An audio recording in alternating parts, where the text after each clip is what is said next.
이런 밤이 제게 올 줄은 정말 몰랐습니다. 창밖으로 겨울 바닷소리가 밀려들던 그 밤, 어둠 속에서 그이의 손이 제 손을 감싸 쥐었을 때 저는 숨이 멎을 것 같았습니다. 거칠고 큰 손이었어요. 마디마디에 세월이 박혀 있는 수십 년 동안 망치와 톱과 운전대만 쥐어온 손. 그런데 그 손이 저를 만질 때만큼은 어찌 그리 조심스러운지 마치 깨질까봐 두려워하는 사람처럼 천천히, 아주 천천히 움직였습니다. 그이와 함께한 그 밤은 끝이 없는 것 같았습니다. 그런데 정말 놀라운 건 모든 것이 끝나고 나서였어요. 그이가 제 이마에 입술을 대며 뭔가를 말했는데 그 한마디를 듣는 순간 제 안에서 무엇이 와르르 무너져 내렸습니다. 이 이야기는 일주일 전 비 오던 저녁부터 시작됩니다. 사연 시작 전 구독, 좋아요 한 번씩 눌러주세요.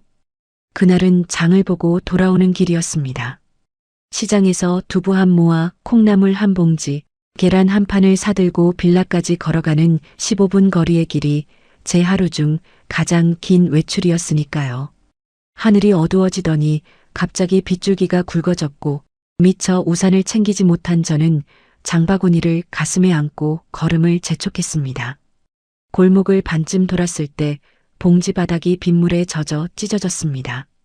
콩나물이 쏟아지고 계란이 바닥에 부딪혀 2개가 깨졌어요. 저는 비를 맞으며 쪼그리고 앉아 콩나물을 주워 담았는데 지나가는 사람이 한 명도 없었습니다. 아니, 있었는지도 모르지만 비에 젖은 59 여자가 바닥에 쪼그려 앉아 콩나물을 줍는 모습은 아무에게도 눈에 들어오지 않았겠지요. 그때 뒤에서 차 한 대가 섰습니다.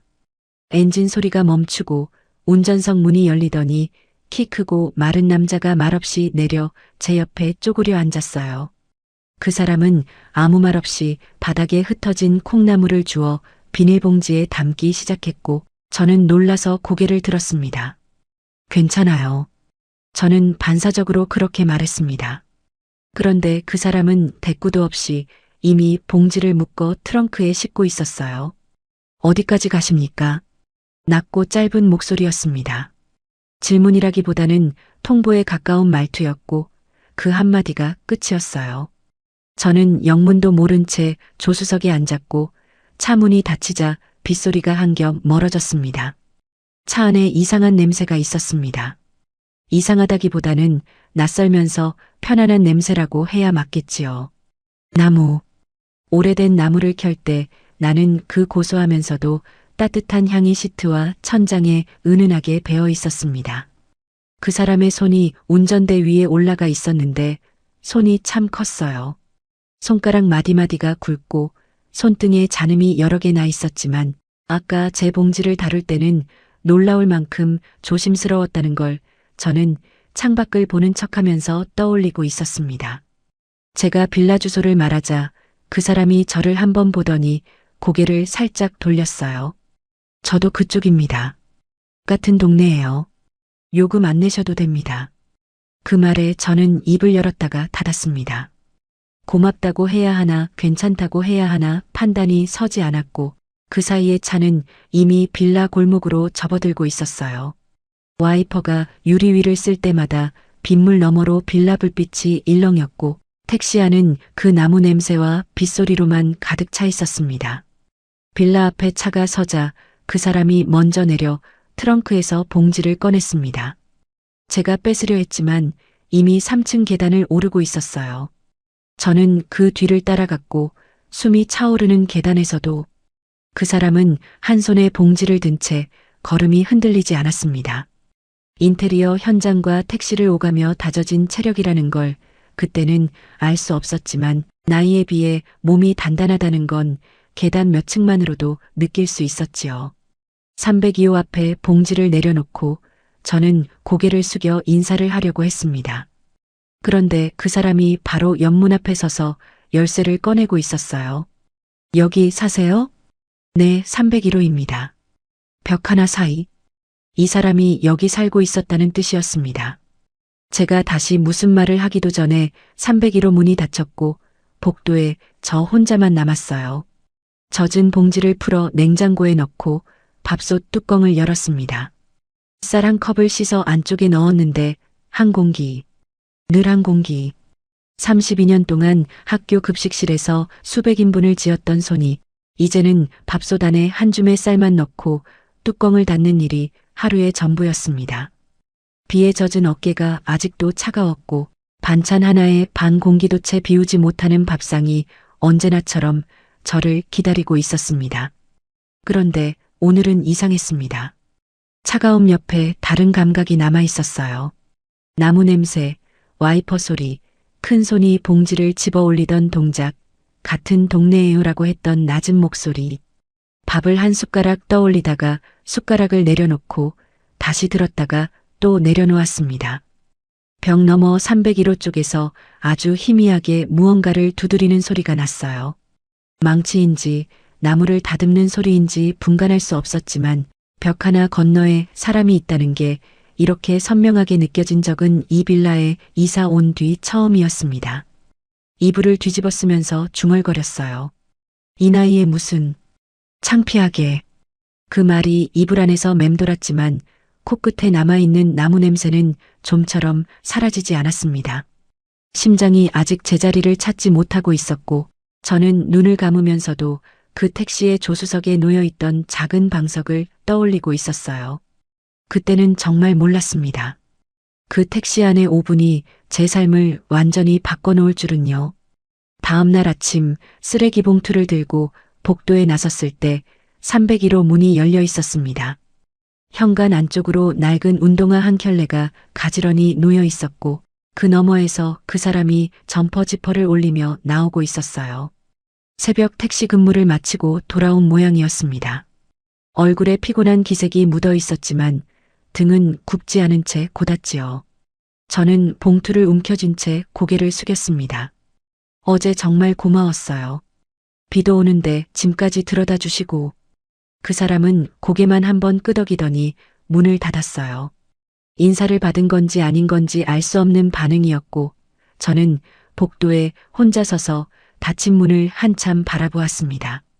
무뚝뚝하다는 생각이 먼저 들었지만 그 바로 뒤에 어젯밤 택시 안의 나무 냄새가 코끝을 스치듯 떠올랐어요. 이상한 사람이야. 말이 없는 건지 관심이 없는 건지. 쓰레기를 버리고 돌아오면서 스스로에게 물었지만 대답은 나오지 않았습니다. 이틀이 지났습니다. 시장에 다녀오고 현관문을 열었는데 부엌에서 뭔가 달라진 게 느껴졌어요. 수도꼭지였습니다. 일주일째 한쪽으로 물이 새면서 밤마다 또르르 소리를 내던 수도꼭지가 멀쩡해져 있었어요. 손잡이를 돌려보니 매끄럽게 돌아갔고 물줄기도 한 방향으로만 떨어졌습니다. 관리실에 연락한 적이 없었는데 누가 이걸 고쳤을까 생각하다가 아침에 나가면서 현관 잠금을 깜빡한 기억이 떠올랐어요. 저녁 때 복도에서 도안을 마주쳤습니다. 그때서야 그 사람의 이름을 알게 됐는데 빌라 우편함에 301 김도안이라고 적힌 이름표가 붙어 있었기 때문이지요. 혹시 수도꼭지 도안 씨가 고치신 거예요? 도안은 시선을 잠깐 내리깔더니 대답했습니다. 문이 열려 있길래 소리가 나서 그게 전부였어요. 왜 남의 집에 들어와서 고쳤는지 언제 했는지 아무런 설명이 없었습니다. 저는 고마우면서도 어딘가 불편한 감정이 동시에 올라왔는데 남의 집 문을 열고 들어온 거잖아 하는 경계심과 아무 데가 없이 이런 일을 하는 사람이 있구나 하는 생소한 감각이 부딪히고 있었어요. 고마움의 표현이라도 해야겠다 싶어서 그 다음날 저녁에 도안의 문을 두드렸습니다. 된장찌개에 콩나물 무침과 시금치나물, 밥 한 공기를 쟁반에 차려들고요. 32년 동안 급식실에서 수백 명분 식단을 짜던 습관이 아직 손에 남아 있었는지 밑반찬 종류를 고르고 영양 균형을 맞추는 데까지 1시간이 넘게 걸렸습니다. 한 사람을 위해 밥을 차린 게 남편이 떠난 뒤로 처음이라는 사실은 쟁반을 들고 복도를 건너면서야 깨달았어요. 도안이 문을 열었을 때 그 사람의 방 안이 잠깐 보였습니다. 놀라울 만큼 아무것도 없었어요. 침대 하나, 작은 탁자, 벽에는 아무것도 걸려있지 않았고 바닥에 공구 가방이 하나 놓여 있을 뿐이었습니다. 수도꼭지 고쳐주신 거 고마워서요. 많지는 않은데 같이 드시죠. 도안이 고개를 숙이더니 쟁반을 받아 안쪽 탁자에 놓았습니다. 저는 문 앞에서 돌아가려다가 도안이 뒤돌아보지 않은 채 낮은 목소리로 말하는 걸 들었어요. 같이 앉으시죠. 탁자 앞에 마주 앉았습니다. 도안이 밥을 먹기 시작했는데 먹는 모습을 보면서 가슴 어딘가가 묘하게 쓸렸어요. 빠르게 고개를 숙인 채 한마디도 하지 않고 숟가락이 그릇 바닥을 긁을 때까지 한 톨도 남기지 않았습니다. 수십 년 동안 혼자서 밥을 먹어온 사람의 속도와 자세였어요. 누군가와 대화를 나누면서 천천히 먹는 식사가 아니라 끼니를 처리하는 동작에 가까웠습니다. 밥을 다 먹은 뒤에 도안이 일어서더니 부엌 쪽으로 향했습니다. 무엇을 하나 보았더니 빈 그릇을 수돗물에 하나씩 씻고 있었어요. 찌개 냄비까지 깨끗이 헹궈서 쟁반 위에 엎어 놓았습니다. 그냥 놔두시면 되는데. 습관입니다. 그 한마디가 끝이었어요. 왜 하필 습관인지 누구에게 배운 건지 묻고 싶었지만 도안의 등이 더 이상의 질문을 허락하지 않는 것 같았습니다. 씻어서 엎어놓은 그릇들이 가지런했고 물기가 천천히 마르고 있었어요. 그 모습을 보면서 이 사람은 밥을 먹는 것보다 그릇을 씻는 것에 더 정성을 들이는구나 하는 생각이 들었는데 그 이유를 저는 아직 알 수 없었습니다. 쟁반을 들고 302호로 돌아와 밥솥을 열어보니 안에 쌀이 남아 있었습니다. 오늘은 2공기를 지었으니까요. 남은 1공기를 보면서 내일도 지을까 하는 생각이 문득 올라왔다가 스스로 고개를 저었어요. 뭘 기대하는 거야? 밥 한 끼 대접한 거잖아. 며칠 뒤 시장에 갔을 때 반찬 가게 앞에서 한 여자가 저를 불러 세웠습니다. 68쯤 되어 보이는 여자였는데 목소리가 크고 웃음이 시원했어요. 아이고, 혹시 위쪽 빌라 새로 이사 온 분 아니에요? 302호? 박지은이라고 했습니다. 시장에서 반찬 가게를 하는 분이었는데 빌라 사정을 환히 꿰고 있었어요. 저보다 9살이 많았지만 말투에 힘이 있고 눈매가 또렷한 분이었습니다. 거기 301호에 김도한 씨 살지? 조용한 사람이야. 지은 언니가 반찬을 덜면서 무심한 듯 말을 이었어요. 어떤 분이에요? 제가 물었더니 지은 언니가 봉지 입구를 접으며 잠깐 생각하는 표정을 지었습니다. 글쎄, 알다가도 모를 사람이야. 택시만 모는 것 같은데. 젊었을 때 사업했었다는 얘기도 있고, 거기서 말이 끊겼어요. 있고 뒤에 뭔가 더 있을 것 같았지만 지은 언니는 다른 손님에게 시선을 돌리며 더 이상 말하지 않았습니다. 시장에서 돌아오는 길에 빌라 우편함 앞을 지나다가 도안과 다시 마주쳤어요. 도안이 우편함에서 뭔가를 꺼내며 주머니에 넣고 있었는데 그때 낡은 지갑이 보였습니다. 모서리가 해지고 가죽이 벗겨진 자리에 실밥이 드러나 있는 지갑이었어요. 지갑 너무 낡았는데 바꾸시지 그래요. 도안이 지갑을 주머니 안쪽으로 밀어 넣으며 짧게 대답했습니다. 이건 못 바꿉니다. 목소리가 단호했어요. 설명은 없었고 표정도 변하지 않았습니다. 단지 지갑을 넣는 손동작이 평소보다 빠르다는 것만 제 눈에 걸렸어요. 아, 그리고 옆집이니까 뭐 필요하신 거 있으면 말씀하세요. 제가 그렇게 말했을 때 도안이 고개를 갑자기 멈추었습니다. 찰나였어요. 눈이 깜빡이는 것보다 짧은 순간이었는데 도안의 어깨가 살짝 경직되는 것을 분명히 보았습니다. 하지만 금방 표정이 돌아왔고 도안은 네, 감사합니다라고만 하고 계단을 올라갔어요. 뭐지, 방금? 혼자 우편함 앞에 서서 생각했지만 뭐가 이상한지 구체적으로 꼬집을 수가 없었습니다. 제 목소리에 반응한 건지 아니면 제가 과하게 의식하는 건지. 그날 밤 잠자리에 누워 벽 너머 301호 쪽을 보았습니다. 조용했어요. 도안은 이미 잠이 든 건지 아니면 또 새벽 운행을 나간 건지 알 수 없었습니다. 그런데 현관에서 실내화를 벗으면서 한 가지를 발견했어요. 복도 천장에 현관 조명이 바뀌어 있었습니다. 입주할 때부터 깜빡이던 형광등이 새하얀 LED로 교체되어 있었고 복도가 처음으로 환하게 밝았어요. 관리실에서 한 게 아니라는 건 이 빌라에 살아본 사람이면 누구나 알 수 있는 일이었습니다. 목덜미가 뜨거워졌습니다. 아니, 이런 감각을 인정하면 안 되는 거라는 걸 알면서도 새 조명 아래 서서 환해진 복도를 한참 내려다보았어요. 도안이 언제 이걸 바꿔놓은 건지, 왜 아무 말도 없이 이런 일을 하는 건지 질문만 늘어나고 대답은 하나도 돌아오지 않는 사람이었습니다. 그 사람은 대체 왜 이러는 걸까요? 이불을 덮으면서 벽 너머를 향해 그 질문을 던졌지만 돌아오는 대답은 없었어요. 다만 새 조명의 불빛이 현관 틈새로 가느다랗게 들어와 방 한쪽을 밝히고 있었고 저는 그 빛을 보면서 눈을 감았습니다.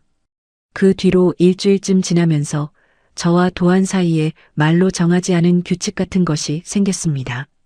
저녁이면 제가 밥을 차려 도안의 문을 두드렸고 도안은 말없이 문을 열어 쟁반을 받았어요.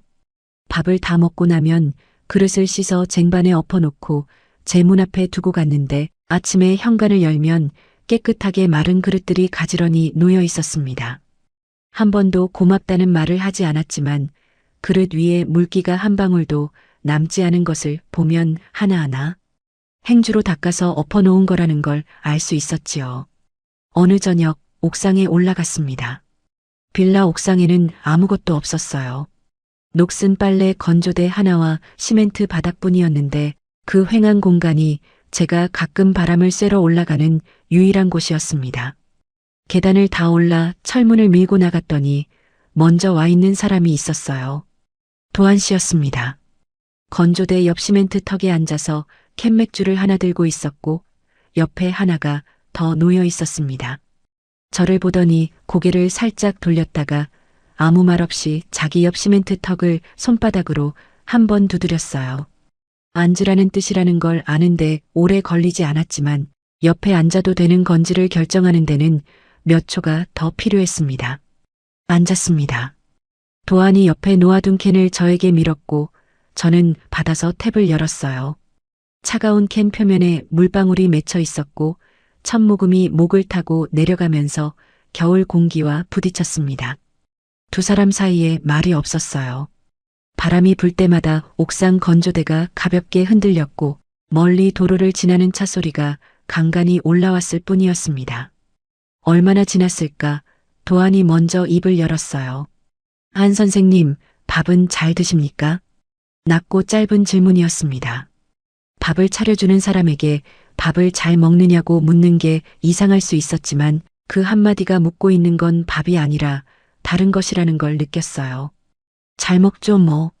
제 목소리가 생각보다 떨렸습니다. 도안은 더 묻지 않았고 저도 더 말하지 않았어요. 캔맥주가 반쯤 비었을 때 바람이 한번 크게 불었는데 겨울 옥상의 바람은 뼛속까지 스며드는 종류여서 제 어깨가 절로 움츠러들었습니다. 그 뒤로 며칠이 더 흘렀습니다.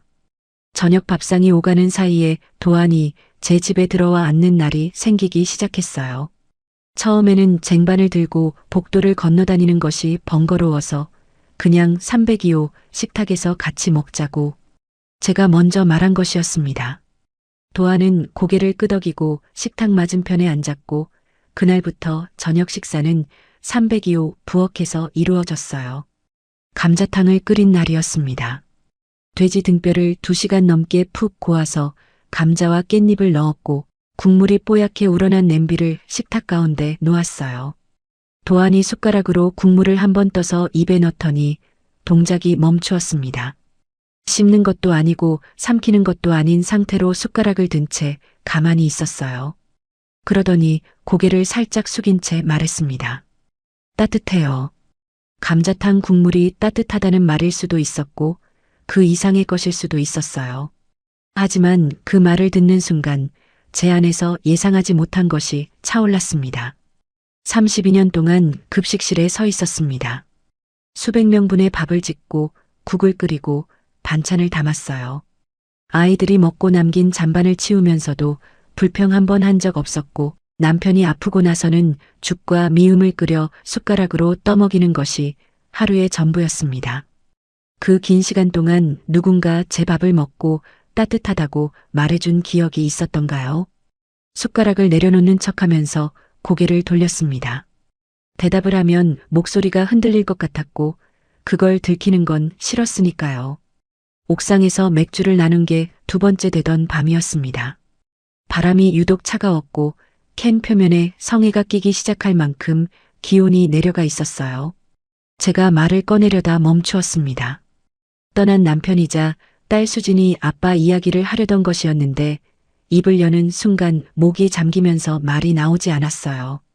숨을 들이쉬려 했지만 공기가 목 안쪽에서 걸렸고 눈 아래가 뜨거워지기 시작했습니다. 도안이 캔을 내려놓는 소리가 들렸어요. 그 다음에 바스락거리는 소리가 났고 제 어깨 위에 무언가 무겁고 따뜻한 것이 내려앉았습니다. 도안이 자기 점퍼를 벗어 제 어깨에 걸쳐준 것이었어요. 안감에서 나무 냄새가 올라왔고 체온이 아직 남아있는 천이 제 어깨를 감쌌습니다. 그런데 점퍼를 걸쳐준 손이 제 어깨 위에서 떠나지 않았어요. 크고 거친 손이 제 왼쪽 어깨를 가만히 누르고 있었고 그 무게가 생각보다 단단했습니다. 저는 몸이 굳었어요. 숨을 쉬면 그 손이 떠날 것 같아서, 아니 숨을 쉬면 제가 무너질 것 같아서 꼼짝도 하지 못했습니다.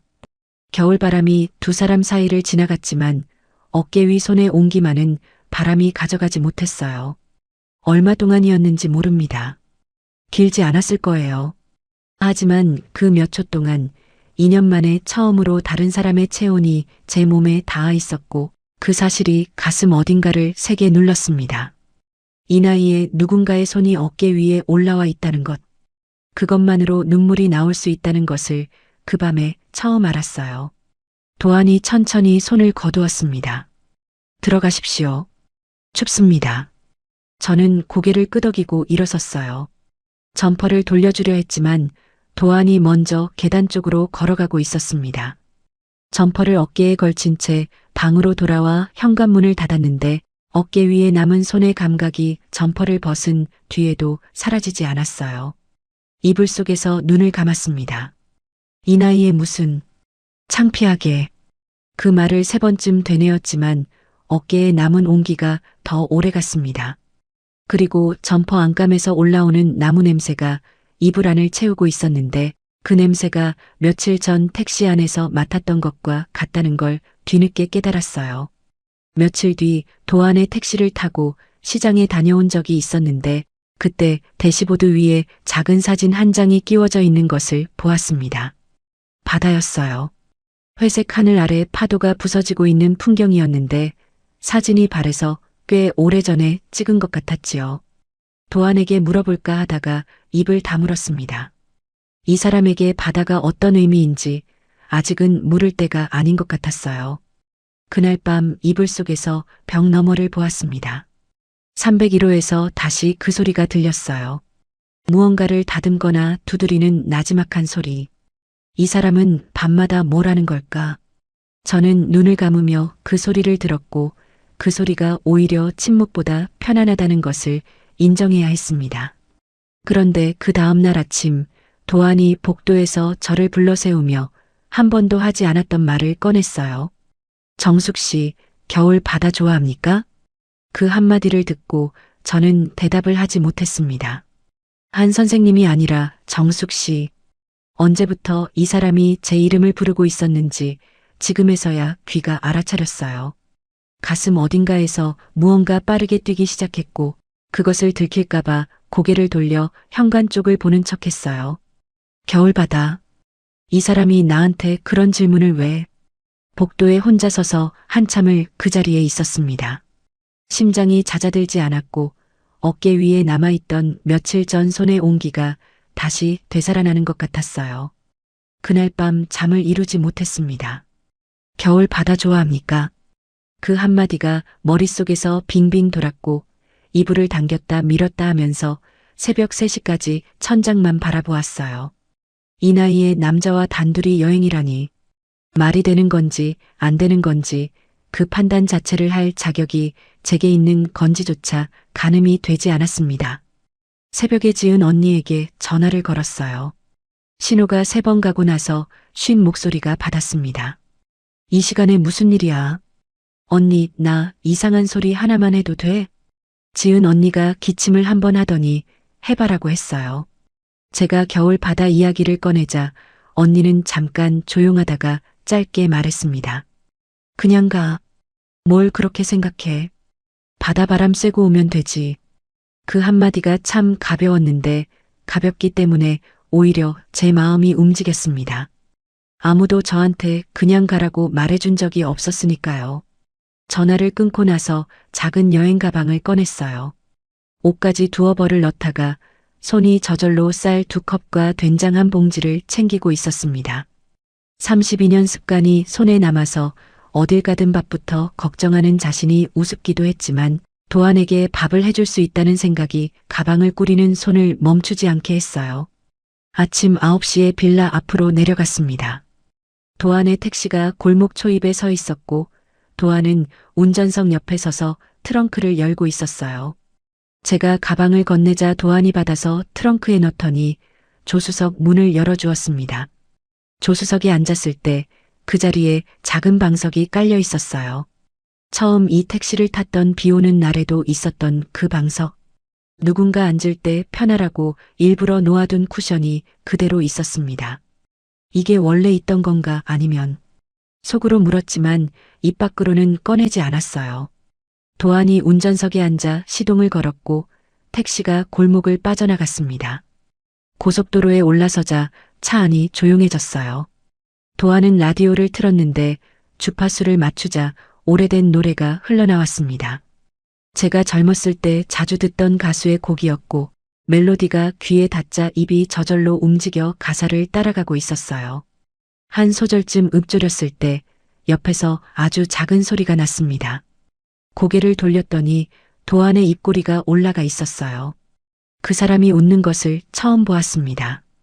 웃는다기보다는 입술 한쪽이 살짝 올라간 정도였지만 그것만으로도 얼굴 전체가 달라 보였어요. 주름 사이로 빛이 드는 것 같았고 저는 그 표정에서 시선을 떼지 못했습니다. 운전대를 잡은 손이 다시 눈에 들어왔습니다. 핏줄이 도드라진 손등, 마디마디가 굵은 손가락, 손톱 옆으로 작게 남은 흠집들. 이 손이 30년 동안 인테리어 현장과 택시 운전대를 오가며 만들어진 손이라는 걸 알고 나니 그 거친 표면이 다르게 보였어요. 창밖으로 겨울 들판이 펼쳐지고 있었고 저는 창 쪽으로 고개를 돌렸지만 눈앞에 남아있는 건 풍경이 아니라 도안의 손이었습니다. 3시간 가까이 달려 바닷가 근처 마을에 도착했어요. 도안이 예약한 펜션은 언덕 위에 있었는데 작은 마당이 딸린 단층짜리 건물이었고 창문 너머로 겨울 바다가 내려다 보였습니다. 문을 열고 안에 들어서자 거실과 작은 부엌 그리고 방이 하나 있었어요. 방이 하나라는 사실을 깨닫는데 3초가 걸렸고 그 3초 동안 가슴이 빠르게 뛰었습니다. 도안이 가방을 내려놓으며 담담하게 말했어요. 제가 차에서 자겠습니다. 저는 아니에요라고 말하려다 입을 다물었습니다. 괜찮다는 말이 쉽게 나오지 않았고 그렇다고 그러라는 말도 할 수 없었어요. 잠시 거실을 둘러보았는데 거실 바닥이 넓었고 이불장에 여분의 이불이 들어 있었습니다. 거실이 넓으니까 이불 따로 깔면 되죠. 제 목소리가 생각보다 평온하게 나왔지만 손가락 끝이 미세하게 떨리고 있었어요. 도안은 고개를 끄덕이고 더 이상 말하지 않았습니다. 해질 무렵 바닷가를 걸었습니다. 겨울 바다는 여름과 완전히 다른 곳이었어요. 사람이 없었고 파도 소리만 크게 울렸으며 바람이 뺨을 베듯 지나갔습니다. 머플러를 여미는데 매듭이 풀렸고 손이 시려 다시 묶으려 하자 옆에서 도안이 자기 머플러를 벗었어요. 아무 말 없이 제 목에 감아주었는데 그 천에서 또 나무 냄새가 났습니다. 도안 씨는요? 저는 괜찮습니다. 이 사람은 언제나 자기를 뺐습니다. 밥을 같이 먹으면서도 자기 것보다 제 그릇을 먼저 살폈고 점퍼를 벗어주고 자기는 바람을 맞았으며 방 하나짜리 펜션에서 차에서 자겠다고 했어요. 그 패턴을 보면서 문득 깨달은 것이 있었습니다. 이 사람도 저처럼 오래 혼자였다는 것. 혼자인 사람은 자기에게 쓰는 법을 잊어버린다는 것. 자기가 추운지 배고픈지조차 느끼지 못하게 되는 것을요. 파도가 밀려와 발밑에서 부서지고 있었고 도안이 바다를 보며 입을 열었습니다. 오래 뜸을 들이다가 천천히 말했어요. 정숙 씨, 저는 사람 앞에서 말하는 게 서툽니다. 30년 동안 혼자였으니까. 그 한마디가 파도 소리 사이로 들렸을 때 도안의 옆모습이 달라 보였습니다. 단단하고 무뚝뚝하기만 하던 사람의 턱선이 흔들리고 있었고 눈이 바다 쪽을 향한 채 깜빡이지 않고 있었어요. 이 사람이 처음으로 약한 모습을 보여준 것이었습니다. 펜션으로 돌아와 부엌에 섰어요. 가져온 쌀을 씻어 밥솥에 넣었고 된장을 풀어 찌개를 올렸습니다. 부엌이 좁아서 한 발짝만 뒤로 가면 벽이었지만 오히려 그 좁은 공간이 익숙하게 느껴졌어요. 32년간 서 있던 급식실 부엌도 제자리는 늘 2평 남짓이었으니까요. 냄비에서 김이 올라오기 시작하자 거실 쪽에서 기척이 느껴졌습니다. 도안이 부엌 문틀에 어깨를 기대고 서서 제가 요리하는 모습을 보고 있었어요. 시선이 만나자 도안이 고개를 살짝 돌렸지만 완전히 돌아서지는 않았습니다. 밥이 다 되었습니다. 작은 식탁에 마주 앉아 찌개를 가운데 놓고 숟가락을 들었어요. 도안이 밥을 한 숟가락 뜨고 찌개를 한 입 먹더니 숟가락을 든 채 고개를 숙였습니다. 고맙습니다. 제가 밥 한 끼 가지고 뭘이라고 말하려는 순간 도안이 고개를 들어 저를 바라보았어요. 눈이 마주쳤습니다. 그리고 낮은 목소리로 분명하게 말했습니다. 밥 한 끼가 아닙니다. 식탁 위 공기가 달라졌어요. 냄비에서 올라오는 김이 두 사람 사이를 천천히 지나갔고 밖에서 파도가 먼 곳을 치는 소리가 들렸습니다. 저는 숟가락을 내려놓았다가 다시 들었고 밥알이 목구멍에서 쉽게 넘어가지 않았어요. 밥을 먹고 난 뒤 거실 소파에 나란히 앉았습니다. 창밖으로 어둠이 내려와 있었고 겨울 바닷소리가 한 겹 더 가까이 들렸어요. 저는 입을 열려다 멈추었습니다. 수진이 아빠 이야기를 하려는 것이었는데 입을 여는 순간 3년 간병의 무게가 목 안쪽을 틀어막았어요. 숨을 들이쉬려 했지만 공기가 코에서 멈추었고 눈 아래가 뜨거워지기 시작했습니다. 도안의 손이 움직였어요. 큰 손이 천천히 다가와 제 손을 감쌌습니다. 손가락 마디가 거칠었고 손바닥은 굳은 살이 박혀 있었지만 감싸는 힘은 놀랍도록 조심스러웠어요. 제 손이 떨리고 있다는 것을 그 순간 처음 알았습니다. 떨고 있습니다. 도안이 그렇게 말하고는 천천히 제 손을 당겨 자기 쪽으로 가져왔어요. 그러더니 다른 팔로 제 어깨를 감싸 안았습니다. 포옹이었어요. 옥상에서 점퍼를 걸쳐주던 것과는 다른 두 팔로 감싸는 분명한 포옹이었습니다. 도안의 가슴에서 심장 소리가 들렸어요. 생각보다 빠르게 뛰고 있었고 그 박동이 제 귀에 직접 닿았습니다. 제가 마지막으로 다른 사람의 심장 소리를 들은 것이 언제였는지 기억나지 않았어요. 남편이 아프기 전이었을까? 아니면 더 오래전이었을까?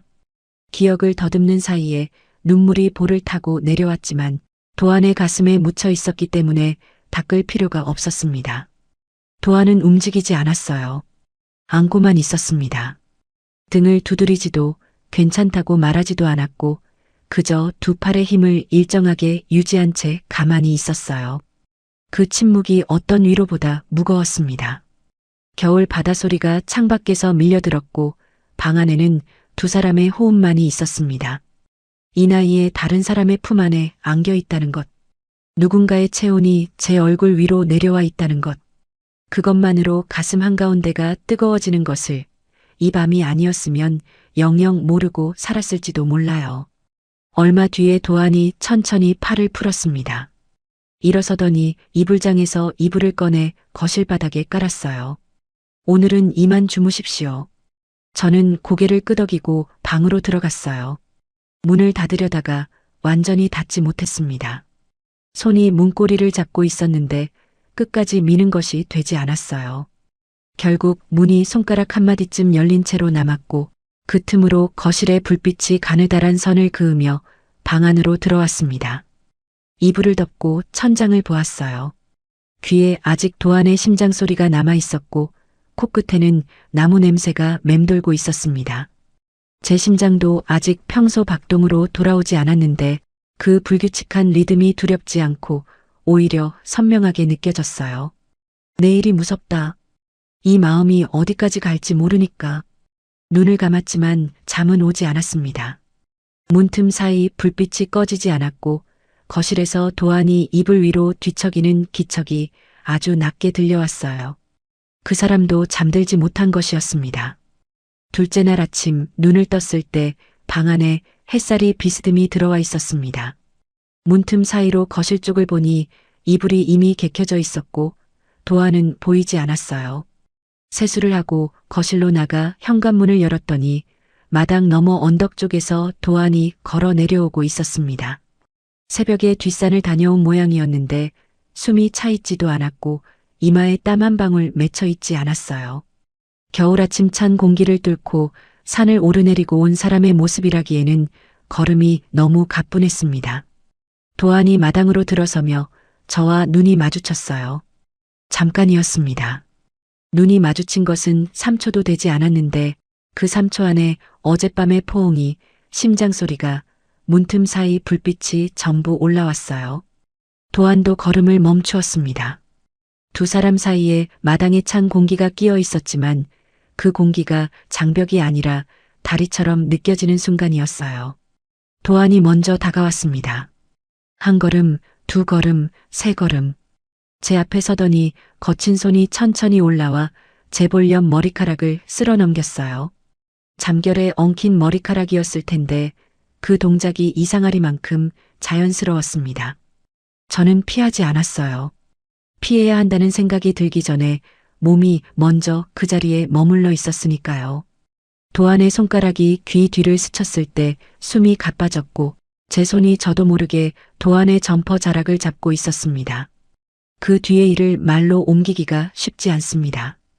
다만 한 가지 분명한 것은 도안이라는 사람의 체력이 나이와 전혀 맞지 않았다는 것이에요. 주말 새벽마다 산을 오르고 30년간 현장에서 몸을 쓴 사람의 힘은 겉모습에서 짐작할 수 있는 것 이상이었고 한번 시작하면 멈추지 않는 그 지구력에 저는 놀랄 수밖에 없었습니다. 63세 남자가 이렇게 정정할 수 있다는 것을 몸으로 느끼면서 동시에 이 사람이 30년 동안 얼마나 자기를 억눌러 왔는지가 전해졌어요. 억눌러 온 것이 풀리고 있었습니다. 조심스럽게 하지만 간절하게. 괜찮습니까? 도안이 낮은 목소리로 물었을 때 저는 고개를 끄덕였어요. 괜찮았습니다. 2년 만에, 아니 그보다 훨씬 오래전부터 잊고 있었던 감각이 되돌아오고 있었고 그것이 무섭지 않다는 사실이 오히려 놀라웠어요. 이 나이에 제가 아직 이런 감각을 느낄 수 있는 사람이라는 것을 아침 햇살이 비치는 작은 펜션 안에서 처음으로 다시 알게 되었습니다. 도안이 제 이마에 입술을 가볍게 대며 말했어요. 배고프지 않습니까? 저는 웃음이 나왔습니다. 이 사람은 언제나 이랬어요. 가장 깊은 순간 뒤에 가장 일상적인 말을 꺼내는 사람. 저는 일어나 부엌으로 향했고 밥을 짓는 동안 도안이 펜션 문짝의 경첩이 삐걱거리는 것을 공고 없이 손으로 고치고 있었습니다. 습관이에요. 제가 돌아보자 도안이 그렇게 말하며 문을 열었다 닫았다 확인했어요. 소리가 사라져 있었습니다. 30년간 현장에서 몸에 밴 동작이 손끝에 남아있는 거라는 걸 알면서도 이 사람은 눈에 보이는 것을 그냥 지나치지 못하는 사람이구나 하는 생각이 들었지요. 점심을 먹고 근처 어촌시장을 걸었습니다. 좁은 골목에 생선 굽는 냄새가 퍼져 있었고 할머니들이 좌판 위에 미역과 건어물을 늘어놓고 앉아 있었습니다. 도안이 귤 한 봉지를 사서 제 가방에 넣어 주었고 저는 모직 장갑 한 켤레를 골라 도안에게 내밀었어요. 서로에게 무언가를 건네는 것이 자연스러워지고 있었지요. 도안이 장갑을 받아 끼면서 손가락을 움직여 보더니 맞습니다라고 한마디 했고 그 짧은 확인이 저에게는 큰 대답처럼 들렸습니다. 시장 골목을 빠져나와 방파제 쪽으로 걸어가는 길에 도안이 말을 꺼냈어요. 오늘따라 입이 열렸습니다. 평소와 달리 먼저 말을 시작했고 목소리에 힘이 들어가 있지 않았어요. 이 나이에 처음이에요. 이런 마음은. 저는 걸음을 멈추지 않았지만 심장이 한 박자 건너뛰었습니다. 이 나이에라는 말이 제가 쓸 때와 완전히 다른 뜻이었어요. 제가 그 말을 쓸 때는 이 나이에 무슨 창피하게라는 벽이었는데 도안의 입에서 나오자 벽이 아니라 고백이 되었습니다. 저는 아무 대답도 하지 못했지만 나란히 걷고 있는 두 사람의 그림자가 방파제 위에 겹쳐져 있었고 그것만으로 충분한 대답이었을지도 모릅니다. 둘째 날 밤이 왔습니다. 저녁을 먹고 난 뒤 거실 소파에 나란히 앉아 있었어요. 어젯밤과 같은 자리였지만 공기가 달랐습니다. 어젯밤에는 제가 울었고 도안이 안아주었지만 오늘은 울음도 위로도 아닌 다른 것이 두 사람 사이에 있었어요. 도안의 손이 제 손 위에 올라왔고 저는 그 손을 밀어내지 않았습니다. 그 밤은 깊었습니다. 도안의 간절함은 아침과 또 달랐어요. 끝이 없었습니다. 이 사람이 30년 동안 혼자 살아오면서 닫아두었던 문이 전부 열리고 있다는 것을 저는 몸으로 느꼈어요. 하루에 3번 멈추지 않는 지구력이라는 건 체력의 문제가 아니었습니다. 그것은 30년 동안 아무에게도 건네지 못한 마음이 한꺼번에 쏟아지는 것이었고 그 쏟아짐 앞에서 저는 숨이 가빠지면서도 이 사람을 밀어내고 싶지 않았어요. 속궁합이라는 말이 떠올랐지만 그보다는 마음이 맞는다는 표현이 더 정확했습니다. 63 맞나 하는 생각이 스쳤어요. 이렇게 끝이 없는 사람을 본 적이 없었습니다. 그런데 놀라운 건 그 모든 시간이 지난 뒤에 도안이 한 일이었어요. 도안이 제 이마에 입술을 대더니 낮은 목소리로 말했습니다. 정숙 씨, 따뜻해요. 며칠 전 302호 식탁에서 감자탕을 먹으며 했던 것과 같은 말이었지만 이 밤의 따뜻해요는 국물의 온도가 아니었어요. 제가 따뜻하다는 것이었습니다. 사람이 따뜻하다는 것이었어요. 그 한마디에 제 눈에서 또 물이 나왔지만 이번에는 슬퍼서가 아니었습니다. 셋째 날 아침이 밝았어요. 돌아가야 하는 날이었습니다. 짐을 꾸리면서 펜션 안을 둘러보았는데 이틀 밤을 보낸 이 작은 공간이 갑자기 넓어 보였어요. 어제까지 좁다고 느꼈던 부엌이 도안과 나란히 서면 딱 맞았던 거실이 돌아가면 다시 볼 수 없을 것 같은 예감이 들었습니다.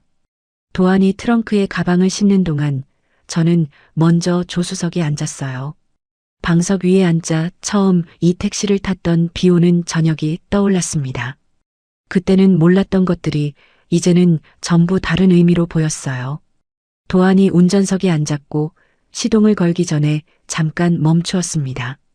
저는 먼저 도안의 손을 잡았어요. 이번에는 제가 먼저. 도안의 손이 따뜻했고 운전대 위에 올려놓은 그 손을 제가 두 손으로 감쌌습니다. 돌아가면 이 관계가 어떻게 될지 모른다는 것을 두 사람 다 알고 있었어요. 빌라 복도에서 이웃으로 마주치는 것과 겨울 바다 앞에서 손을 잡는 것은 같을 수가 없었으니까요. 도안이 제 손을 꼭 쥐었다가 천천히 놓으며 기어를 넣었고 택시가 움직이기 시작했습니다. 돌아오는 길에 저는 조수석에서 잠이 들었어요. 깊이 든 것은 아니었고 눈을 감은 채 차의 흔들림에 몸을 맡기고 있었는데 어느 순간 속도가 느려진 것을 느꼈습니다. 눈을 뜨지 않은 채 감각에만 의지했더니 차가 평소보다 천천히 달리고 있었어요. 도안이 속도를 줄인 것이었습니다. 제가 잠든 줄 알고 흔들리지 않게 하려는 것인지 아니면 도착하는 시간을 조금이라도 늦추려는 것인지는 알 수 없었지만 그 느려진 속도가 이 사람의 마음이라는 걸 눈을 감은 채로 느꼈어요. 점심시간이 지난 오후쯤 빌라에 도착했습니다.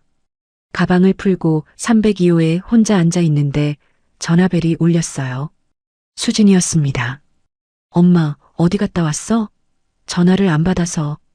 딸의 목소리를 듣는 순간 가슴이 철렁했어요. 이틀 동안 전화를 확인하지 않았다는 걸 그제야 깨달았습니다. 친구랑 여행 좀 갔다 왔어. 친구? 무슨 친구?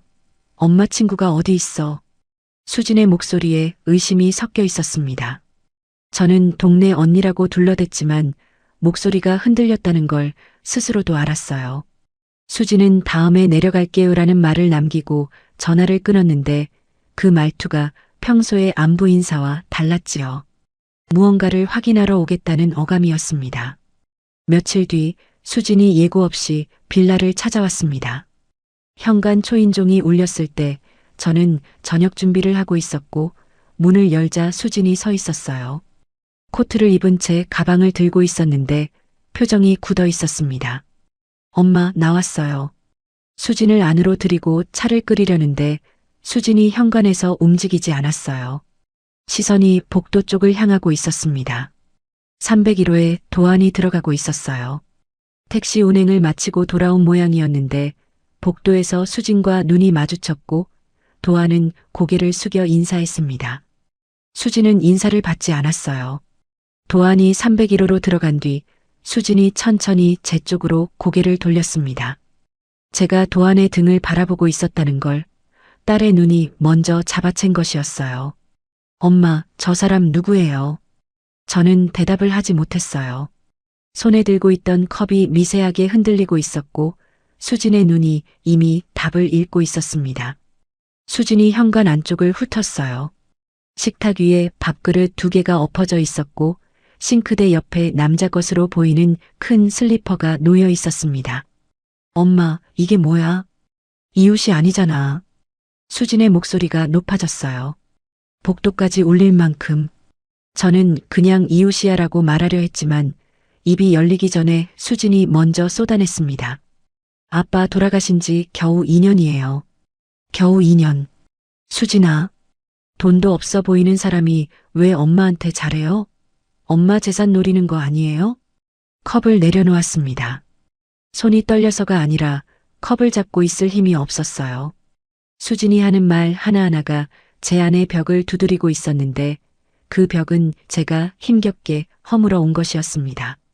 이 나이에 무슨 창피하게. 제가 스스로에게 해왔던 말을 딸이 바깥에서 다시 쌓아 올리고 있었어요. 수진아, 그런 사람 아니야. 엄마가 뭘 알아요. 외로우니까 아무한테나 넘어가시는 거 아니에요? 그 말에 숨이 막혔습니다. 딸이 저를 걱정하는 거라는 건 알았어요. 아빠가 아프고 나서 엄마가 무너지는 걸 가장 가까이서 본 아이였으니까 엄마가 다시 상처받을까봐 두려운 거라는 것도 머리로는 이해했습니다. 하지만 아무한테나 넘어간다는 말이 가슴에 박혔고 그 자리에서 빠지지 않았어요. 수지는 1시간쯤 있다가 서울로 돌아갔습니다. 떠나면서 한마디를 더 남겼어요. 그 사람이랑 더 만나면 나 진짜 안 내려와요. 현관문이 닫혔습니다. 저는 식탁 앞에 앉아서 한참을 움직이지 못했어요. 밥솥 안에 2공기 분량의 쌀이 남아 있었는데 그 쌀을 보는 것조차 견디기 어려웠습니다. 그날 밤 도안의 문 앞에 쪽지가 하나 놓여 있었어요. 아침에 복도에 나갔을 때 발견했는데 접힌 종이 위에 삐뚤빼뚤한 글씨가 적혀 있었습니다. 폐를 끼쳐서 죄송합니다. 도안 씨가 제게 쓴 글 중 가장 아픈 문장이었습니다. 그 뒤로 며칠간 도안의 얼굴을 보지 못했어요. 택시가 새벽에 나가고 깊은 밤에야 돌아왔으며 복도에서 마주치는 일이 사라졌습니다. 벽 너머에서 들리던 나무 다듬는 소리도 멈추었어요. 밥솥 뚜껑을 열 수가 없었습니다. 한 공기를 지을 힘도 2공기를 지을 이유도 남아있지 않았어요. 냉장고에 반찬이 떨어져 갔지만 시장에 나갈 마음이 잃지 않았고 이불 속에서 천장만 바라보는 시간이 길어졌습니다. 그때였습니다. 초인종이 울렸어요. 문을 연이 지은 언니가 서 있었습니다. 시장에서 일주일째 제 얼굴이 안 보이니까 찾아온 것이었어요. 언니의 얼굴에 장난기가 없었습니다. 한 번도 본 적 없는 진지한 표정으로 저를 보며 말했어요. 정숙 씨, 나 좀 들어가도 돼? 할 말이 있어. 지은 언니가 신발을 벗고 안으로 들어왔습니다. 식탁에 마주 앉았는데 언니가 먼저 주방을 한번 둘러보았어요. 싱크대 위에 설거지가 밀려 있었고 밥솥 뚜껑은 닫힌 채 며칠째 열리지 않은 것이 표가 났습니다. 냉장고 위에 먼지가 얇게 쌓여 있었고 반찬통은 비어 있었어요. 언니는 그 풍경을 다 보고도 아무 말하지 않다가 자기 가방에서 반찬 2통을 꺼내 식탁에 올려놓았습니다. 밥은 먹고 다녀. 제가 대답하지 않자 언니가 한숨을 내쉬었어요. 짧은 한숨이었지만 그 안에 여러 가지가 섞여 있는 것 같았습니다. 걱정도 답답함도 그리고 이제 더 미룰 수 없다는 결심 같은 것도요. 정숙 씨, 내가 좀 할 말이 있어. 언니의 목소리가 평소와 달랐습니다.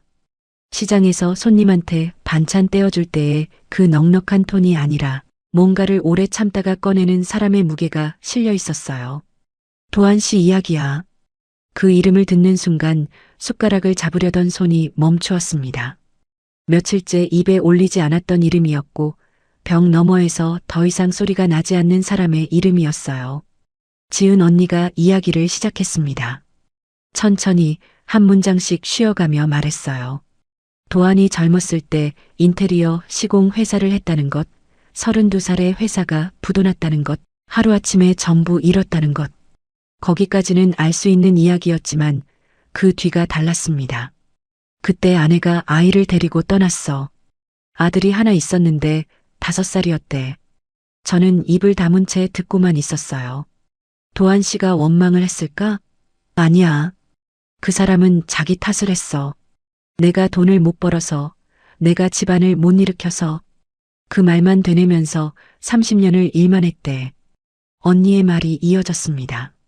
도안은 아내가 떠난 뒤 인테리어 현장을 닥치는 대로 뛰었고 50살이 넘어서 개인 택시 면허를 따서 밤낮으로 운전대를 잡았어요. 자기 자신에게 단 한 푼도 쓰지 않은 채 30년을 살았다는 것을 언니가 담담하게 전했습니다. 그 양반이 돈이 없는 줄 알지? 낡은 점퍼에 월세방에 택시까지. 누가 봐도 없는 사람이야. 근데 정숙 씨, 사람은 겉만 보면 안 돼. 저는 수진이가 했던 말이 떠올랐습니다. 돈도 없어 보이는 사람이 왜 엄마한테 잘해요? 그 말이 도안의 진짜 모습과 얼마나 먼 거리에 있었는지를 이제야 알게 된 것이었어요. 그런데 말이야, 도안 씨가 돈을 숨기는 게 아니야. 언니가 반찬통 뚜껑을 만지작거리며 말을 이었습니다. 돈밖에 모르고 산 인생이 부끄러운 거야. 30년 동안 돈만 벌었는데 그 돈으로 뭘 했냐고. 같이 밥 먹을 사람이 없었으니까.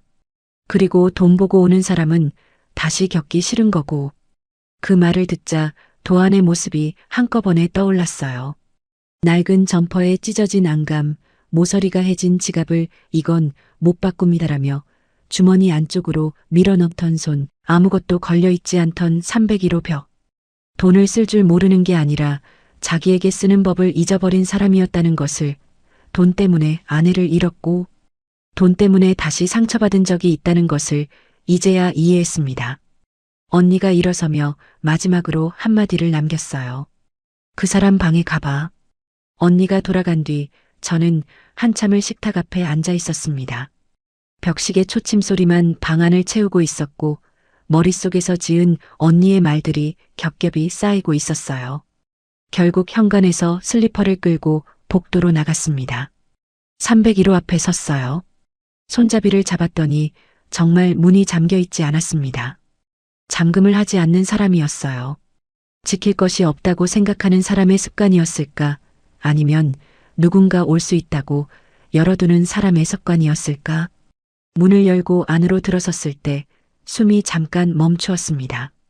도안의 방은 제가 처음 밥을 가져갔던 날 잠깐 보았을 때와 다르지 않았어요. 침대 하나, 작업대 하나, 벽에는 아무것도 걸려 있지 않았고 바닥에 공구 가방이 놓여 있을 뿐이었습니다. 30년을 살아온 사람의 방이라고는 믿기 어려울 만큼 아무것도 없었어요. 사진 한 장, 달력 하나, 커튼조차 없는 창문 밖으로 겨울 하늘이 보였습니다. 이 사람은 30년 동안 이렇게 살아왔구나. 돈은 모았지만 삶은 모으지 못한 방이었지요. 작업대 앞으로 걸어갔습니다. 위에 나무 조각들이 흩어져 있었고 대패밥 같은 것이 바닥에 떨어져 있었어요. 코끝에 익숙한 냄새가 올라왔습니다. 나무 냄새.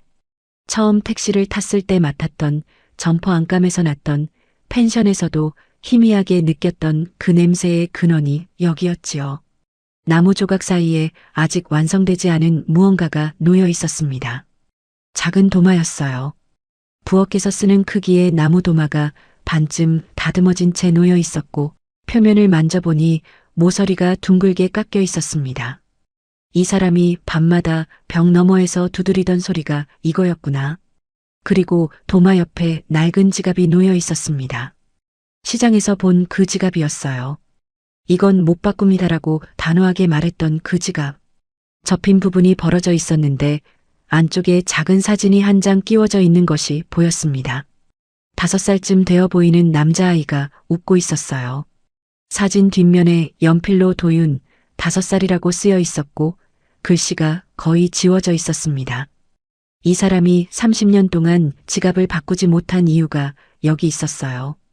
작업대 서랍을 열었습니다. 안에 낡은 수첩이 하나 있었어요. 표지가 해져서 모서리가 말려 있었고 볼펜으로 쓴 글씨가 겉에서도 비쳐 보였습니다. 수첩을 열자 첫 페이지부터 날짜와 음식 이름이 적혀 있었어요. 11월 3일 된장찌개, 11월 7일 감자탕, 11월 15일 콩나물국, 11월 22일 김치찌개, 12월 1일 시금치 된장국, 12월 8일 미역국. 한 줄 한 줄 삐뚤빼뚤한 글씨가 페이지를 채우고 있었습니다. 제가 도안에게 차려준 밥의 목록이었어요. 날짜를 하나도 빠뜨리지 않고 무슨 국이었는지 무슨 반찬이 나왔는지 적어 놓은 것이었습니다. 어떤 날은 계란말이라고 한 줄이 더 있었고 어떤 날은 귤 3개라고 적혀 있었습니다. 제가 반찬과 함께 귤을 올려놓았던 날을 도안이 기억하고 있었다는 뜻이었지요. 수첩을 넘겼습니다. 마지막에 글씨가 적힌 페이지에서 손이 멈추었어요. 정숙 씨, 밥 한 공기가 이렇게 무거운 줄 몰랐습니다. 따뜻했습니다. 서투른 글씨였습니다. 볼펜이 종이 위에서 멈칫한 자국이 남아 있었고 무거운이라는 글자 위에 줄을 긋고 다시 쓴 흔적이 있었어요. 무거운이라는 단어를 고를 때 얼마나 오래 생각했을까. 감자탕을 먹으며 들었던 따뜻해요와 겨울 바다밤에 들었던 따뜻해요라는 말들이 겹쳐졌습니다.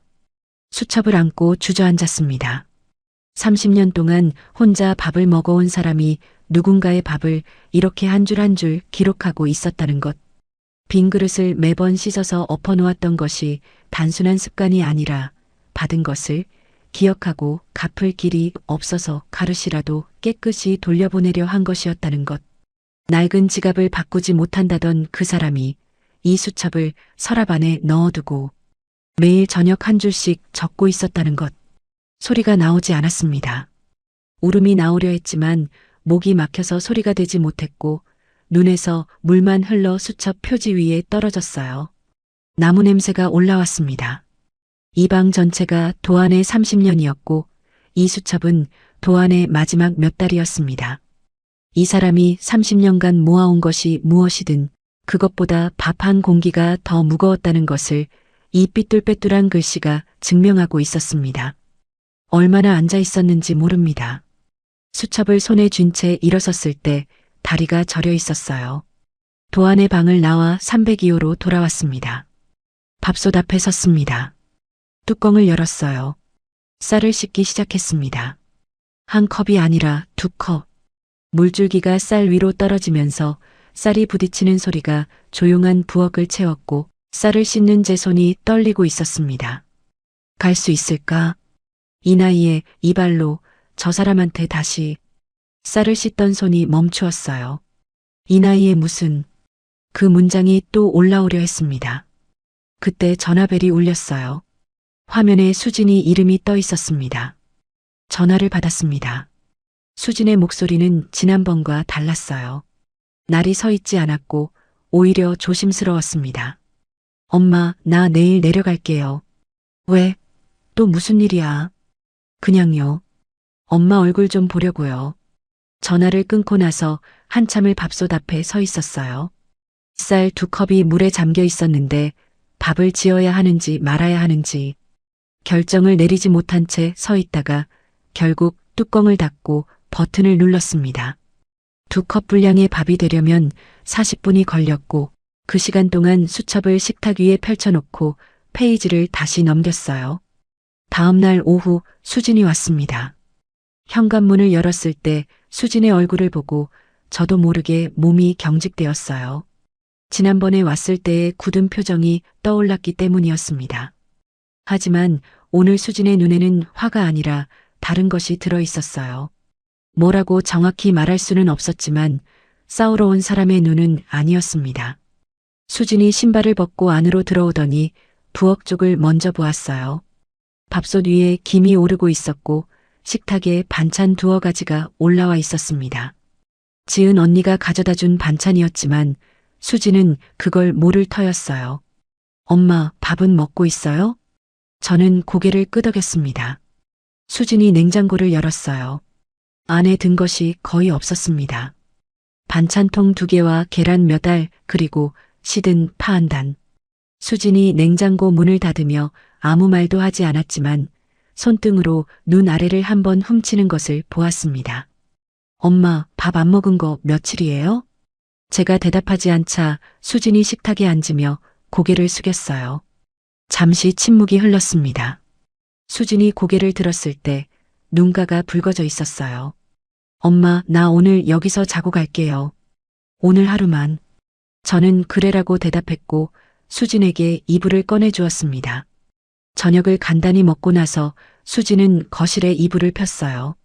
저는 방에 들어갔지만 잠이 오지 않았고 벽 너머 301호 쪽은 여전히 조용했습니다. 도안이 돌아왔는지 알 수 없었어요. 새벽이었습니다.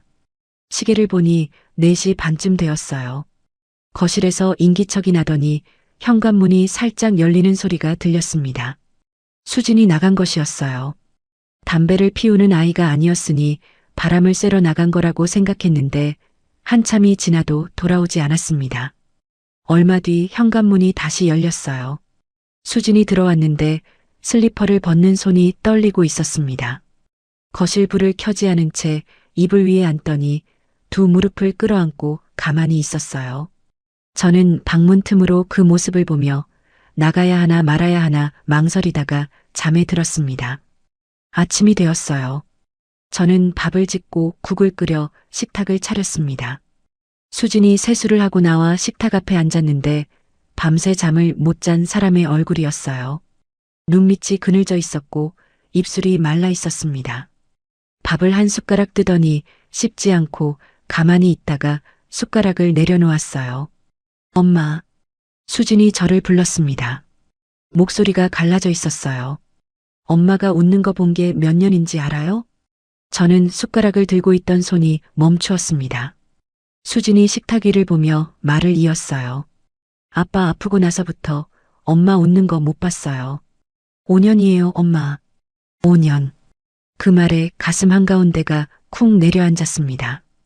5년이라는 숫자가 머릿속에서 맴돌았어요. 남편이 처음 아프기 시작한 해부터 세면 정말 5년이었습니다. 간병 3년, 사별 후 2년. 그 시간 동안 제가 웃었던 적이 있었던가요? 수진의 눈에는 한 번도 없었다는 것이 밥상 위 숟가락보다 무겁게 느껴졌어요. 수진이 숨을 한 번 들이쉬더니 말했습니다. 새벽에 나갔다가 봤어요. 저는 고개를 들었습니다. 그 아저씨가 빌라 앞에서 빙판에 뭔가를 뿌리고 있었어요. 새벽 4시 반에 아무도 안 보는 데서 숨이 막혔어요. 제가 도안에게 무심코 했던 말이 떠올랐습니다. 이 동네 새벽엔 빙판이 위험해요. 조심하세요. 그 한마디를 도안이 이렇게 받아들이고 있었다는 것을 새벽마다 누구도 보지 않는 시간에 빌라 앞 골목에 염화칼슘을 뿌리고 돌아갔다는 것을 수진이 우연히 본 것이었어요. 뿌리고 나서 돌아가더라고요. 뒤도 안 돌아보고. 수진의 목소리가 점점 작아졌습니다. 식탁 위에 수진의 눈물이 떨어졌어요. 밥 위도 아니고 반찬 위도 아닌 식탁의 빈자리 위에 한 방울이 떨어져 번졌습니다. 그 사람이 엄마 재산 보고 오는 사람이면 새벽에 그런 짓 안 해요. 수진이 두 손으로 얼굴을 감싸며 울었어요. 어깨가 떨리고 있었고 소리를 참으려는 듯 입을 꾹 다물고 있었습니다. 31살의 딸이 엄마 앞에서 울고 있었어요. 아빠를 잃은 슬픔이 아니라 엄마를 지키려다 엄마를 아프게 한 것에 대한 울음이었습니다. 한참을 울고 나서 수진이 고개를 들었어요. 눈이 부어 있었지만 그 안에 무언가 결심한 것 같은 빛이 있었습니다. 엄마, 아빠가 엄마 울음소리 듣고 싶었겠어요? 그 한마디가 제 안에서 5년간 쌓아 올린 벽을 무너뜨렸습니다. 이 나이에 무슨 창피하게 몇 번을 되뇌었는지 모를 그 문장이 수진의 한마디 앞에서 힘을 잃었어요. 아빠가 엄마의 울음을 원했겠느냐는 말. 그것은 아빠가 엄마의 행복을 원했을 거라는 뜻이었고 딸도 엄마의 행복을 원한다는 뜻이었습니다. 저는 수진의 손을 잡았어요. 딸의 손이 차가웠습니다. 두 손으로 감싸쥐고 비벼주었는데 이 동작을 마지막으로 한 것이 언제였는지 기억이 나지 않았어요. 수진이 돌아가고 밥상을 치운 뒤 저는 301호 문 앞에 섰습니다. 문을 두드렸어요. 2번. 안에서 기척이 났고 잠시 뒤 문이 열렸습니다. 도안이 서 있었어요. 택시 운행을 마치고 돌아온 참인지 점퍼를 벗다 만 채 한쪽 소매가 걸려 있었습니다. 얼굴이 며칠 사이에 수척해져 있었고 눈 밑에 그늘이 깊어져 있었어요. 도안이 저를 보고 입을 열려다 다물었습니다. 뭔가를 말하려 했지만 말이 나오지 않는 사람의 표정이었어요. 저는 손에 들고 있던 밥그릇을 내밀었습니다. 아직 밥이 안 되었으니 빈 그릇이었어요. 흰 사기 그릇 하나. 그것을 두 손으로 내밀며 말했습니다. 같이 먹어요. 3글자였습니다. 도안의 눈이 빈 그릇을 보고 그 다음 제 얼굴을 보았어요. 입술이 한번 떨리더니 눈 아래로 눈물이 한 줄기 내려왔습니다. 30년간 혼자 밥을 먹어온 남자의 눈에서 눈물이 나오는 것을 저는 그때 처음 보았어요. 도안이 그릇을 받아 두 손으로 안았습니다. 빈 그릇을 안는 손이 떨리고 있었어요. 저는 한 걸음 다가가 도안의 손 위에 제 손을 올렸고 그 손 위로 도안의 머리가 숙여졌습니다. 어깨가 흔들리고 있었어요. 소리는 나지 않았습니다. 이 사람은 우는 법도 잊어버린 사람이었어요. 30년 동안 울지 않은 사람이 처음으로 고개를 숙이고 있었고 저는 그 어깨를 두 팔로 감싸 안았습니다. 복도에서 두 사람이 서 있었어요. 밥그릇 하나를 사이에 두고 말없이 안고 있었습니다. 302호에서 밥솥이 밥이 다 되었다는 소리를 내고 있었고 그 소리가 복도까지 들려왔어요. 잠시 뒤 두 사람이 302호 식탁에 마주 앉았습니다. 제가 밥을 퍼서 도안의 그릇에 담았고 국을 떠서 놓았어요. 도안이 숟가락을 들었다가 한참을 못 뜨고 있었습니다. 손이 떨려서가 아니라 무언가를 삼키고 나서야 밥을 먹을 수 있는 사람처럼 보였어요. 밥을 다 먹고 나서 도안이 일어섰습니다. 그릇을 들고 싱크대로 가려는 것이었어요. 제가 먼저 말했습니다. 오늘은 제가 씻을게요. 도안이 멈추었어요. 그릇을 든 채 저를 보다가 천천히 그릇을 식탁 위에 내려놓았습니다. 그리고 의자에 다시 앉았어요. 제가 그릇을 가져가 물을 틀고 하나씩 씻기 시작했고 도안은 식탁에 앉아 제가 설거지하는 모습을 보고 있었습니다. 그 시선이 등 뒤에 닿아 있다는 것을 물소리 사이로 느낄 수 있었어요. 그릇을 다 씻고 수건으로 손을 닦으며 돌아서자 도안이 식탁에서 일어나 있었습니다. 그 수첩 봤어요. 제가 그렇게 말하자 도안의 눈이 커졌어요.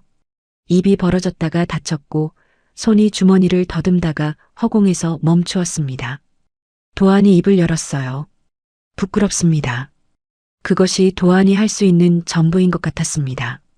밥을 기록한 것이 부끄러운 건지 그 마음을 들킨 것이 부끄러운 건지 아니면 30년간 밥 한 공기에 이토록 흔들리는 자기 자신이 부끄러운 건지 저는 그 말에 대답하지 않았어요.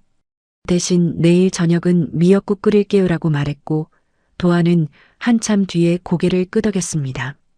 다음 날 아침 도안과 함께 시장에 갔습니다. 나란히 걷는 것이 어색하지 않았어요. 시장 골목에 들어서자 생선 굽는 냄새와 떡지는 김이 섞여 올라왔고 좌판 위에 봄나물이 수북이 쌓여 있었습니다. 지은 언니의 반찬 가게 앞을 지나갔는데 언니가 안쪽에서 저와 도안 씨가 나란히 걷는 모습을 보고 있었어요. 손을 흔들지도 소리를 지르지도 않았습니다. 그냥 반찬을 담던 손을 멈추고 입꼬리만 살짝 올렸어요. 그 표정이 수백 마디보다 많은 것을 담고 있었습니다. 빌라로 돌아와 302호에 들어섰어요. 도안이 점퍼를 벗어 의자 등받이에 걸었는데 안감이 찢어져 있는 것이 보였습니다.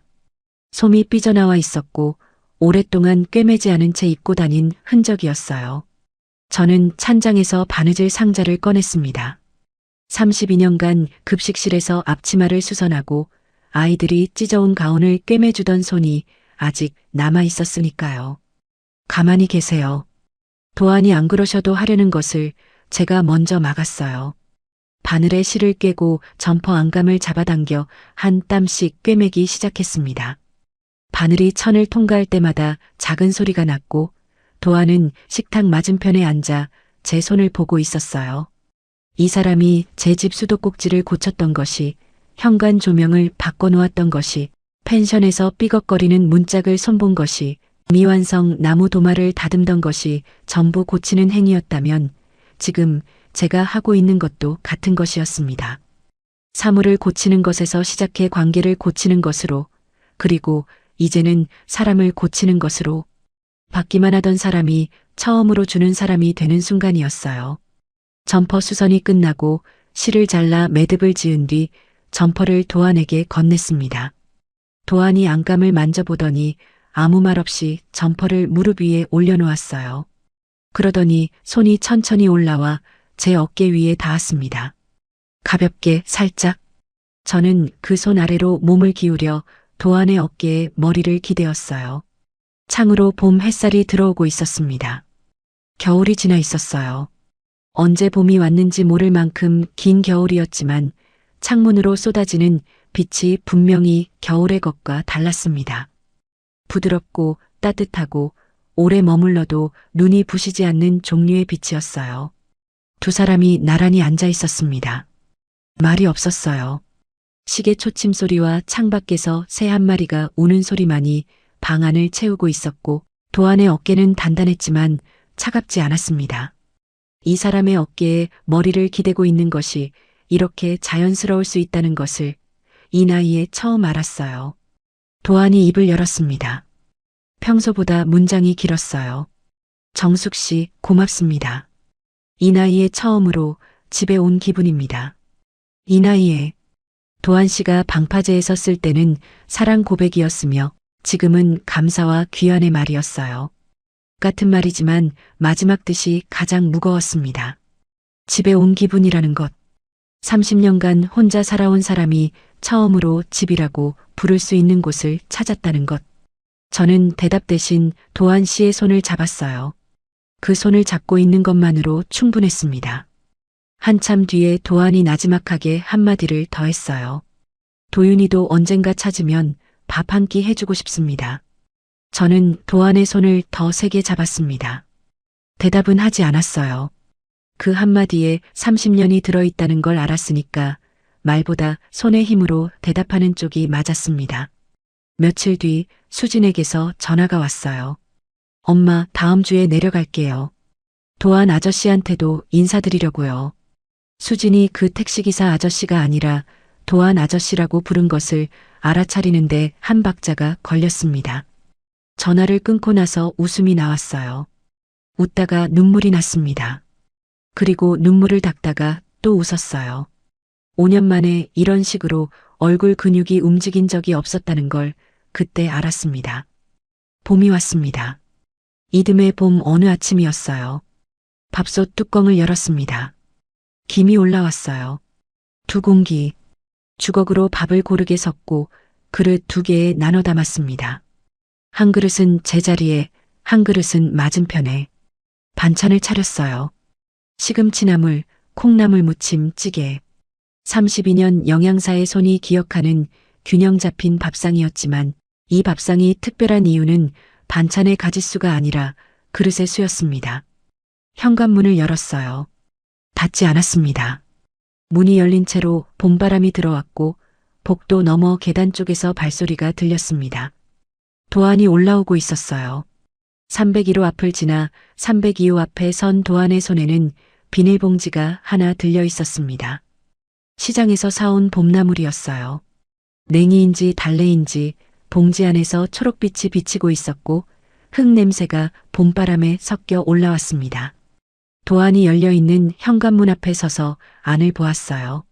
식탁 위에 두 공기밥이 놓여 있는 것을 보았을 때 도안의 걸음이 잠깐 멈추었습니다. 저는 부엌에서 앞치마를 두르고 서 있었어요. 도안을 보며 웃었습니다. 입꼬리가 올라가고 눈가에 주름이 생기고 그 주름 사이로 봄 햇살이 들어왔어요. 웃는 것이 이렇게 온몸을 쓰는 일이었다는 것을 5년 만에 다시 배우고 있었습니다. 도안이 봄나물 봉지를 식탁에 올려놓고 의자에 앉았어요. 제가 맞은편에 앉았습니다. 숟가락을 들기 전에 두 사람이 마주 보았습니다. 말은 없었어요.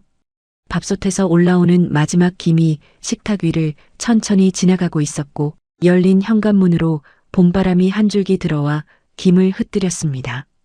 밥 두 공기, 열린 문, 봄나물, 그것이 전부였습니다. 누군가 이 이야기를 듣고 계시다면 한 가지만 여쭙겠습니다. 지금 당신의 밥상에는 몇 공기의 밥이 놓여 있습니까? 만약 한 공기라면 부디 문을 닫지는 마십시오. 누군가 봄나물을 들고 서 있을지도 모르니까요. 이 나이라서 안 되는 것은 없었어요. 이 나이라서 비로소 알게 되는 것이 있었을 뿐입니다. 밥 한 공기의 무게도 문 하나를 여는 용기도 누군가의 어깨에 기대는 것이 얼마나 큰 일인지도요. 저는 59에 그것을 알았고 그래서 오늘도 두 공기 밥을 짓습니다. 지금의 이야기가 마음에 드셨다면 다른 영상도 시청해 주세요. 좋아요와 구독, 알람 설정은 무료입니다. 또 마음에 남는 장면이 있으셨다면 댓글로 나눠주세요.